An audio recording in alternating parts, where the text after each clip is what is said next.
For 4 decades, the man called Sting has dazzled millions around the world across many of the world's best promotions. From becoming a star in WCW, to crossing the line in TNA, to fighting authority in WWE, to having a resurgence in AEW. This man is truly one of the greatest in the business. With this illustrious career coming to an end next month, I want to take a look back at one of the bigger what-ifs on his career. What if his career took a different path? What if he went to WWE sooner? Now, this is a bit of a loaded question because there were multiple instances where Stinger could have shown up to the Big Fed sooner than he did. And in this video, I'm going to talk about some of the most likely chances that he would have jumped. Even though there isn't a lot, here's some context I've cooked up.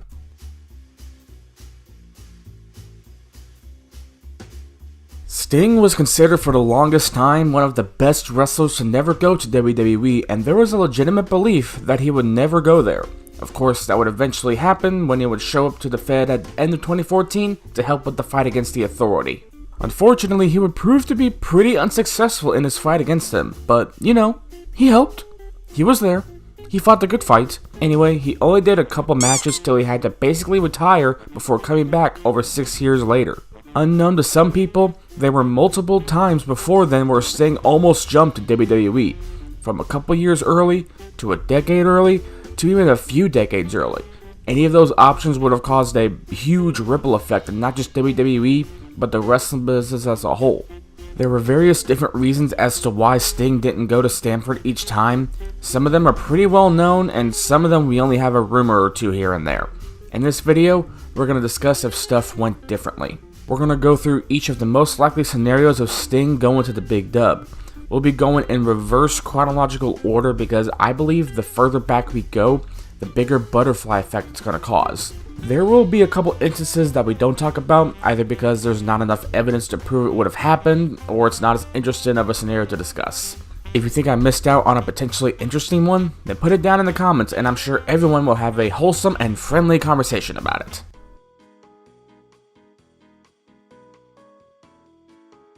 This was a really weird time for WWE for me. Shawn Michaels was retired, Jeff Hardy was leaving, Nexus was being castrated on live TV, and they had a 40-man rumble that Alberto Del Rio won for some reason. Another weird thing that was happening at that time was a rumor that Sting was possibly leaving TNA for the Big Fed. There was even allegedly tentative plans for him to face Undertaker at WrestleMania 27. So, let's ask, what if that happened? WWE ran some vignettes teasing something happening on 2/21/11 and everyone was holding out hope that it was Sting. But when that day came, it just ended up being Undertaker setting up a match with Triple H.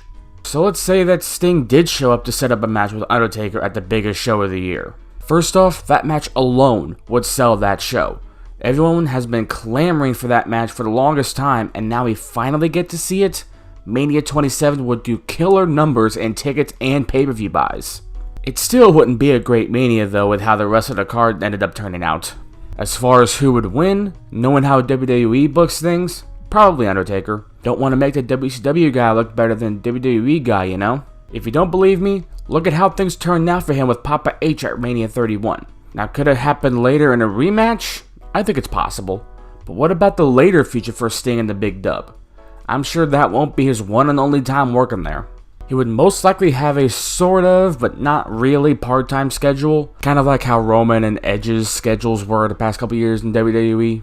I wouldn't hate seeing Sting have matches with guys like Cena, Punk, Orton, Jericho, and tons more on that roster. He could have some cool feuds there at the time. Now what about TNA? What would happen to them without Sting? Honestly, I think they would be fine. If they could make it through the shit they went through in our timeline, I'm sure they could make it through this. Hell, this would save them from the Victory Road 2011 disaster, so Sting jumping ship earlier may be a positive for everybody in the long run. I agree. Ladies and gentlemen, at this point, let's go. Alright, here's the one people talk about the most, mainly because of how badly the Fed fumbled the invasion angle, but still heavily talked about nonetheless. Once WCW got bought out, all the top stars decided to wait out their AOL contracts, including the man called Sting. When his contract expired in March 2002, he opted to not sign with the Fed. You all know what I'm going to ask next, so what if he did sign with them? If he did, he probably wouldn't be showing up until after WrestleMania 18. Maybe he could make a surprise appearance at the show itself, who knows. As the year went on, I'm sure he would be built up as one of their big faces. Now, I know this may slightly contradict what I said in the last part about WCW guys compared to WWE guys, but this is a different situation. 2002 Sting has a lot more in the tank and a lot more offered to WWE compared to 2011 Sting. Plus, I'm sure they would have him lose a bit at the start to pay his dues, but he still has a lot of star power and WWE wouldn't be able to deny it. Going into the year, I would have him on Raw because God knows they needed some main event babyfaces there at the time. I'm sure he and Triple H would feud over the World Heavyweight title non-stop throughout the year. Plus, he could have great matches with guys like Jeff Hardy, RVD, and Shawn Michaels when he eventually returns. Since Sting joined WWE, what would happen to TNA? Again, I think they would be fine. Same reason that I gave in the last part. If they could survive all the shit that happened, they could survive this. They would still find a way to make it through. As the years go on for the Stinger Man in WWE, he would definitely carve out a nice career there for himself. Multiple time world champion, big time feuds, Mania main events, and I'm sure we would get our big Undertaker match, probably even a few of them. He'd likely wrestle into the new decade, although probably on a part-time basis by that point, but he would definitely still be around.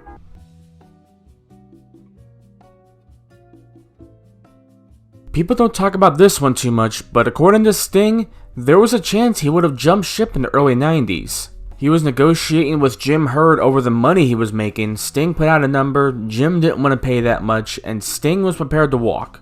Eventually they worked something out and Stingman stayed, but what if they didn't?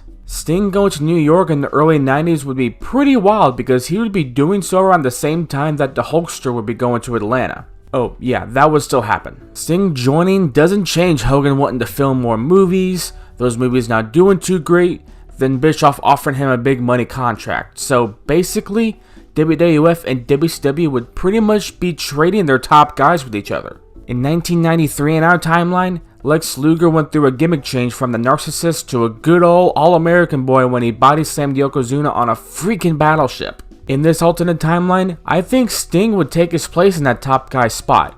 Now, I don't know if they'll go as far as having body slam Yokozuna on a battleship, but I think it would be really cool if he did that. If Sting was there, he would be doing what Luger was basically doing and filling the top spot that Hulk Hogan had before he left. As the 90s went on, things would be going a lot differently in our timeline.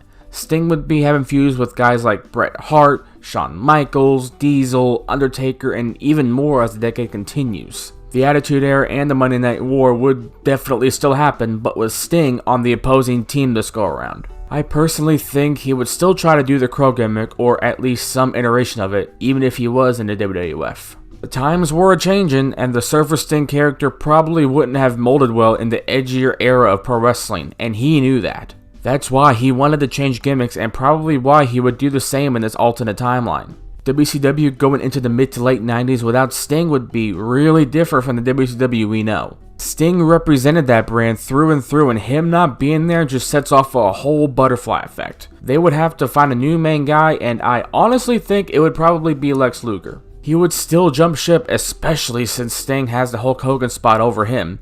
Luger would probably fill the Sting role and basically being Mr. WCW. Now, I know Luger probably wasn't the best wrestler or talker in the world, but neither was Hogan, and look where he was at. Plus, fans still cheered the hell out of Lexi Boy, so it wouldn't be that hard to believe for WCW to have him be their guy.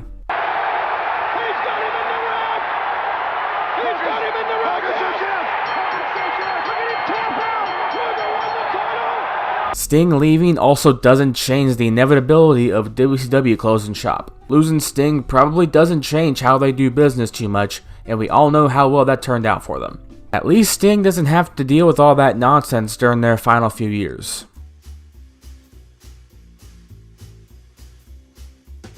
For this one, we're going all the way back to the beginning, before Sting really became the Sting we all know and love.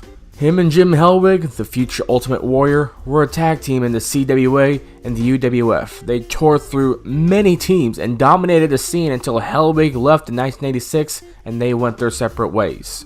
Eventually, Sting went to WCW while Hellwig got picked up by the WWF and became the Ultimate Warrior. Now, what if Sting was the one that got picked up by the Fed instead of the Warrior? If that happened, I wouldn't be surprised if he got the Ultimate Warrior treatment.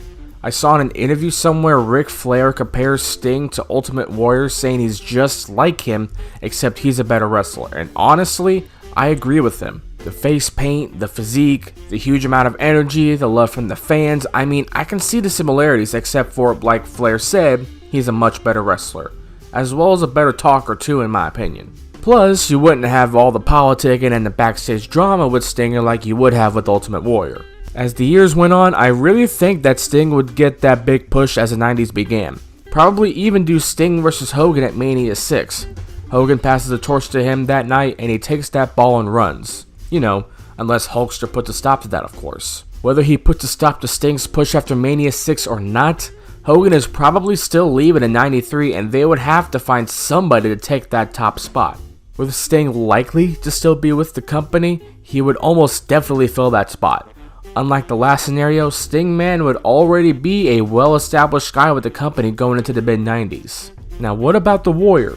Does he get picked up by the Big Dub too? For this scenario, I'm gonna say no.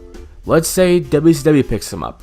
They may give him a big push, but I think not, because like I said before, he isn't exactly the greatest wrestler in the world. And going to a place like WCW, where the actual in-ring wrestling is a lot more important, he may not do so hot. But hey, they may just see those big muscles like Vince did and give him some kind of push. Who knows?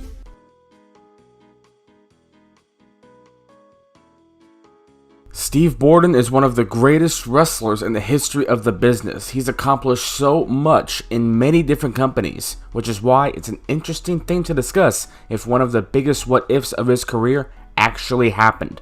There were surprisingly a lot of times that Sting could have made the jump to WWE, WWF, whatever time period it is. Some are just fun hypotheticals to think about, and some are scenarios that legitimately could have happened if one or two things went differently. Either way, it's a fun topic to talk about. At the time of releasing this video, it should be the week before his final match at AEW Revolution. You could think what you want about AEW or his opponents for his final match, which he chose by the way. But this man has more than earned the right to go out on his own terms like this, and I for one am very excited to see him tear the house down, and am very happy for the Stinger.